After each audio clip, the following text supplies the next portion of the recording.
Picture this. The year is 1962. The Cold War is at its peak. And suddenly, the night sky erupts in a flash, 1,000 times brighter than the sun. That's Starfish Prime, the most powerful nuclear test ever conducted in space. And let me tell you, the story behind it is way more explosive than the blast itself. What blows me away is how a single event, decades ago, still sparks so much debate today.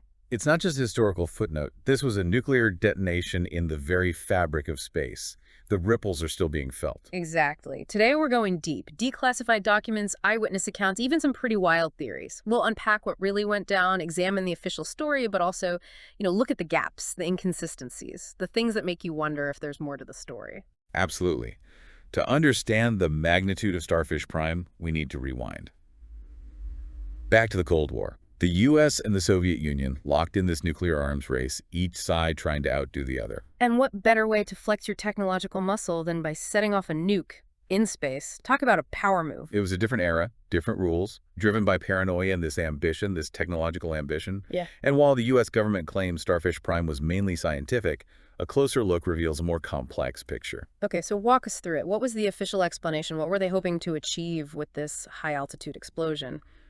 Publicly, at least. On the surface, it was about studying the effects of a high-altitude nuclear detonation, how it would impact Earth's magnetic field, the atmosphere, things like that.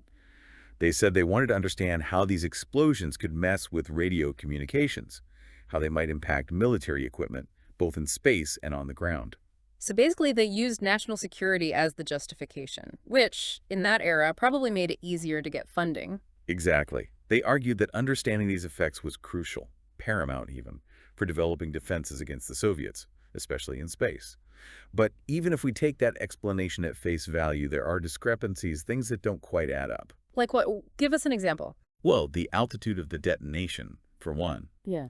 You see, official documents give different figures, and some scientists back then, they even questioned if the government was being totally upfront about the test's real purpose. Yeah. And then there's the mountain of documents that are still classified. All of that makes people wonder, Totally. It makes you think, if Starfish Prime was just a harmless science experiment, why all the secrecy? Why keep things under wraps after all these years? It definitely raises eyebrows. Makes you wonder if there's something they're not telling us. And that's where things get interesting, because now we're stepping into the world of speculation, of theories about Starfish Prime. And some of them are pretty out there. Hit us with it. What was the most talked about theory back then? The one that still intrigues people today? One theory that really captures the imagination, it's about the Van Allen radiation belts. Okay, those are those huge belts of radiation that surround Earth, right? What makes them relevant to Starfish Prime? Think of them as both a shield and a hazard. They protect us from the sun's radiation, but they can also be dangerous, especially for satellites and astronauts. Got it. So how does Starfish Prime fit in? The theory is that the U.S. government, always looking for an edge during the Cold War, might have wanted to manipulate these radiation belts somehow. Manipulate how? Some believe Starfish Prime was an attempt to create a gap in the radiation. A gap? Why would they do that? What would be the purpose? Well, imagine.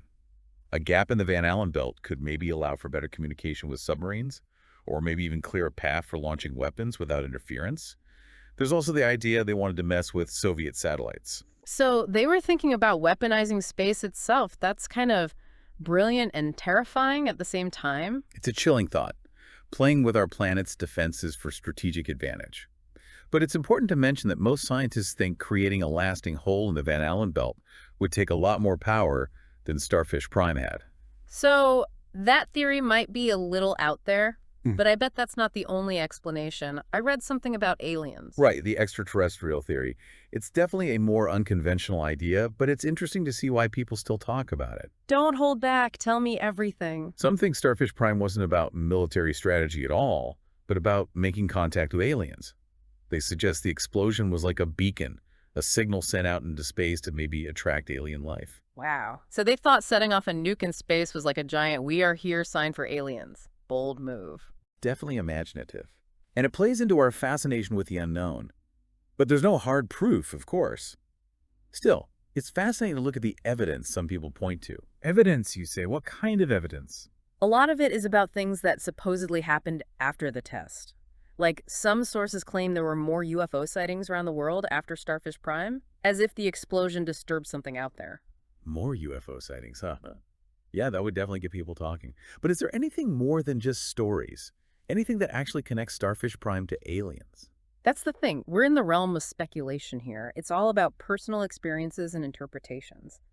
Along with UFOs, you have stories about strange radio signals, equipment going haywire, even animals acting weird, and they all get tied back to Starfish Prime. So a whole bunch of strange happenings that could be related or just coincidence. Easy to see how people make the jump to conspiracy theories.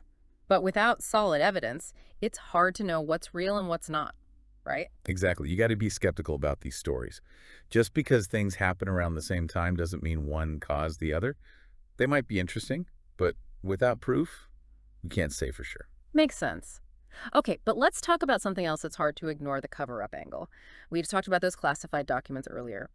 Is there actual evidence that the government is hiding something about Starfish Prime, or is that just people connecting the dots with these wilder theories? It's the question, isn't it? There's no smoking gun, no obvious proof they're covering something up.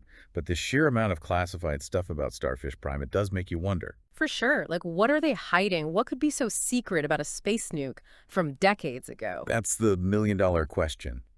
Some say it's just how the military works, especially with nukes. Top secret, even after all these years. But others think it's more than that, like they're hiding something big, something that could change how we see things. And then there are those whistleblowers you mentioned, people claiming to have inside info. We can't just ignore them, can we? We can't. They add a whole other layer to this. Hmm? But you have to think about their motives. Why are they talking? Some might really want the truth to come out, while others might just want attention. It's like a puzzle where some pieces fit, some don't. And you might even have pieces from a different puzzle altogether.